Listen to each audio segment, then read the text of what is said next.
สบายดีอาจารย์น้องเองข่าวข้ามวิไลอินทามารีนักศึกษาพยาบาลปีที่2รุ่นที่14มื้อนี้จะมาสาธิตการเยทอกับพอและให้อาหารทางสายยางสิ่งทำอีทคือเขาไปหาคนเจ็บทักทายสบายดีคนเจ็บสบายดีพอซื้อดำบ่เด้อายุ60 ปีอยู่บ้านทงเมืองนครปากเซ่นอพอมื้อนี้ลูกเป็นนักศึกษาพยาบาลเด้อจะมาแย่ทอกับพ่อเพื่อให้อาหารทางสายยางพอเพื่อลดเพราะว่าพอบ่สามารถกินอาหารได้นะอาจจะเฮ็ดให้เกิดขาดโภชนาการทางอาหารโดยมื้อนี้มีแต่พอให้ความร่วมมือลูกเด้อลูกจะมาแย่กับทอกับพ่อให้พอจากนั้นมาจับล้างมือหาขั้นตอนใส่ซุปมือเพื่อเตรียมอุปกรณ์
หลังจากเตรียมอุปกรณ์แล้วเราจะมาจัดสภาพแวดล้อมของเพื่อเตรียมเย็บพอกระโปะเนาะเราจะมาเปิดไฟ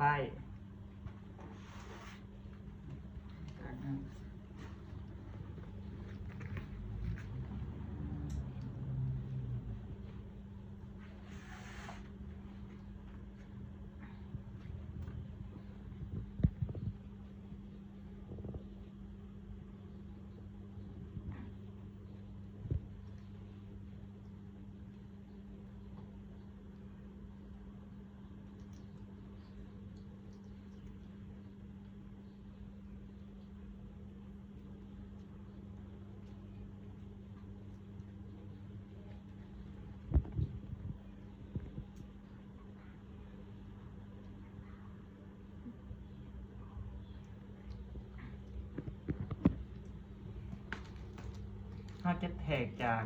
ปีดังหาติ่งหูหากระดูกลิ้นปีจากนั้นเราจะใส่เครื่องไม้จุดที่ว่าเราแทกได้เนาะ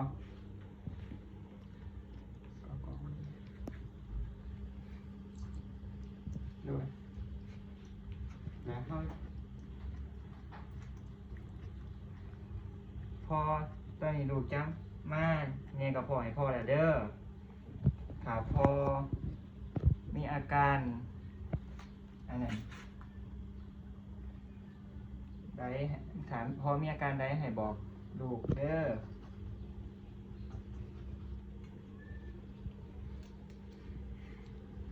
ก่อนจะแย่ต้องเอา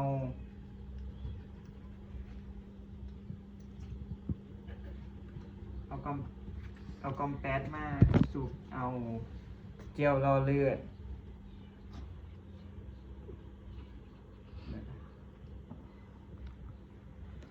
และน้ำใส่คอมเพรส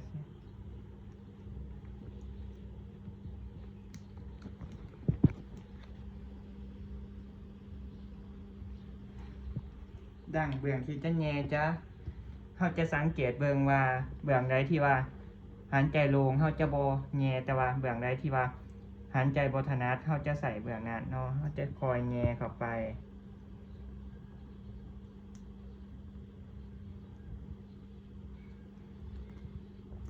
เขาจะในขณะที่เขาแย่เขาจะเบิ่งสีหน้าคนเจ็บถ้ามีอาการหน้ามืดหรือว่ามีอาการใดเขาจะหยุดแย่ทันทีเลยกะดึงซ้ายแย่ออกมาเขาจึงคอยแย่เข้าไปแล้วก็สังเกตเบิ่งคนเจ็บไปนำหลังจากแย่แล้ว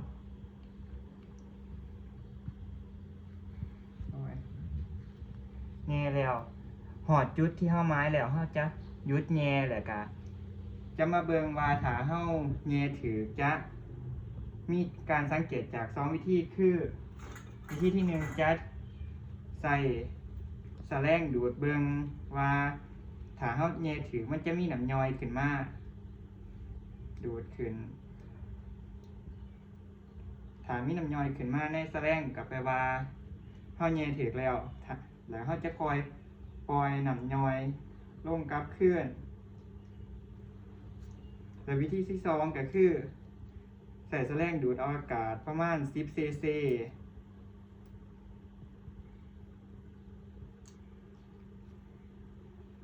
ใส่หูฟัง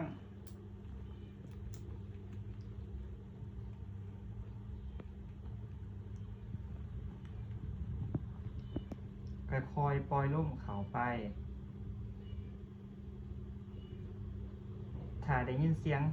ลมในกระเพาะแปลว่าเฮาแย่ถือเส้นเดียวกัน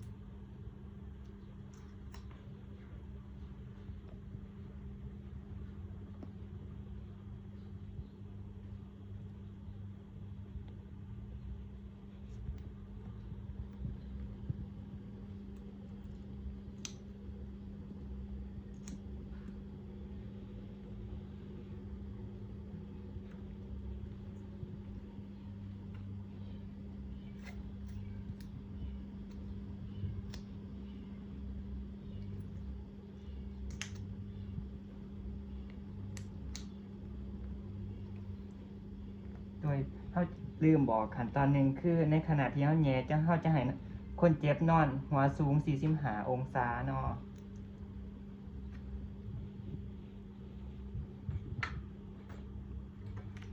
โดยหลังจากเขาแย่สำเร็จแล้วเขาจะมาให้อาหารทางสายยางต่อเลยอาหารที่จะให้ทางสายยางจะเป็นอาหารที่บดมุนและก็ละเอียดเนาะจะเป็นอาหารกับยาเขาจะมดมุนและก็มีน้ำก่อนจะให้อาหารทางสายยางเขาจะมาสังเกตเบิ่งว่าอันนั้นคนเจ็บมีน้ำย่อยเกิน50 ml 50 cc บ่เขาจะใส่แสลงดูดเบิ่งเขาจะดูดเบิ่งถ้าคนเจ็บมีน้ำย่อยหลายกว่า50 cc เขาจะบ่สามารถให้อาหารทางสายยางได้เขาจะรอถ่าเป็นเวลา2 ชั่วโมงจึงคอยมากกวาดเบิ่งขึ้นถ้าน้ำย่อยหน่อยกว่า50 ml เขาจะคอยให้น้ำย่อยไหลกลับเข้าไปแล้วคอยให้อาหารทางสายยางคนเจ็บมีน้ำย่อยในกระเพาะหน่อยกว่า50 ml แล้วเขาจะมาให้อาหารทางสายยางเลย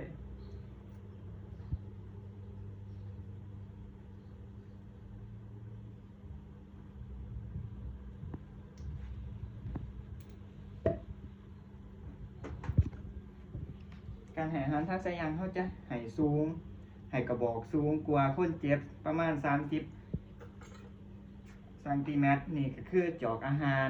เขาจะให้อาหารลงไปเท่าละหน่อยเพื่อบ่ให้คนเจ็บมีอาการสมากอาหารใดโดยค่อยๆให้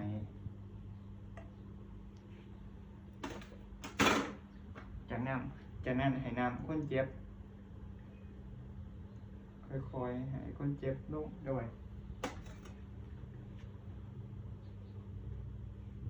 แล้วก็ค่อยๆเบิ่งว่าถ้าอาหารลงเบิดแล้วเขาจะถอดออก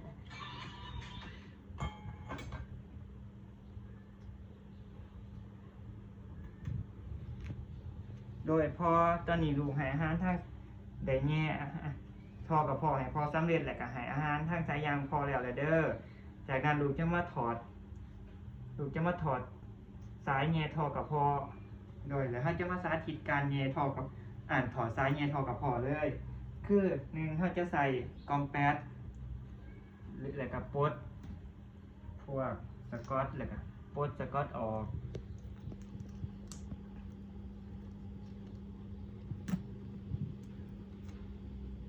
แล้วก็ค่อยดึงค่อยๆดึงซ้ายออกมา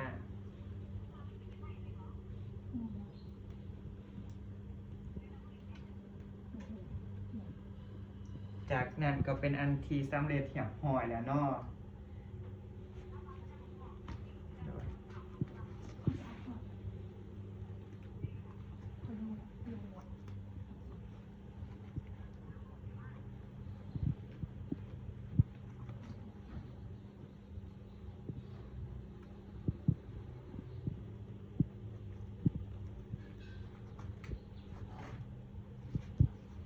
โดยพอลูกแง่ทอกับพ่อให้พอสำเร็จเด้อมีแต่ให้พอนอนพักผ่อน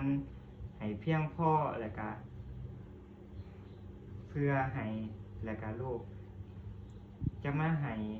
อาหารทางสายยางค่ะพอบ่สามารถกินอาหารได้คือเก่า